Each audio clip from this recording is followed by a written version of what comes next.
So what I'm going to do with you next is to bring in a friend and colleague, Hugo, to demonstrate what actually happens with and without a guide. And we're going to start by having Hugo work without a guide, and then you're going to see what happens with a guide. In this exercise, you are going to be the scientist. I want you to watch his eyes while he goes through different tasks. And as he's doing that, be asking yourself questions and be drawing conclusions. So we'll now go and work in the scientific laboratory with Hugo. So in investigating the guide, I've asked our friend and colleague and scientist here, Hugo, to work with us again. And first of all, I'm going to ask Hugo to imagine a circle, a perfect circle, quite large, in front of his face. This is another exercise you can do with your family, friends and colleagues whenever you wish. It's extremely interesting, and you just change sides. So he's going to imagine a perfect circle, and then I'm going to ask you to look around the edge of it as perfectly as you can. All right, so if you could imagine your circle. Okay, have you got it? Yeah. Okay, now look around the edge of it.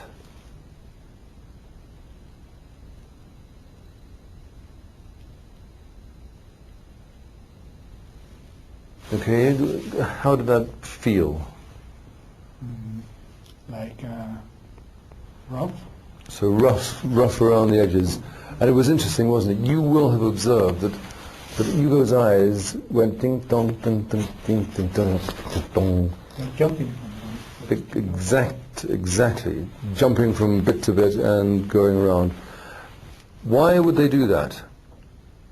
For the reason that you will now discover in the next exercise I'm going to ask you to do.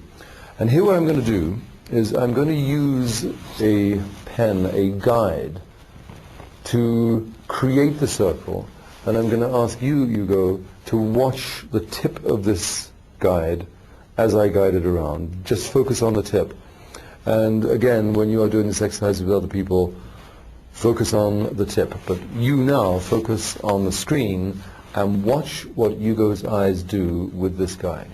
Are you ready? Ready. Okay.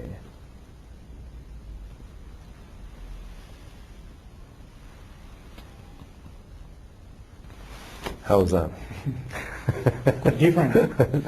Was smooth? Yeah, smooth. Your eyes were perfect. His eyes were perfect, weren't they? Why? You're about to find out. So now you've seen the experiment.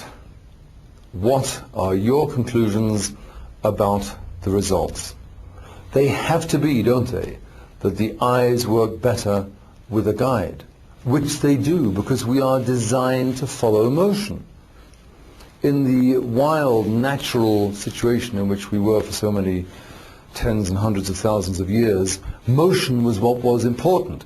If things were still, it was fundamentally okay for the time being. But movement could mean food or danger or pleasure, whatever it was. So our eyes are designed to follow things that move.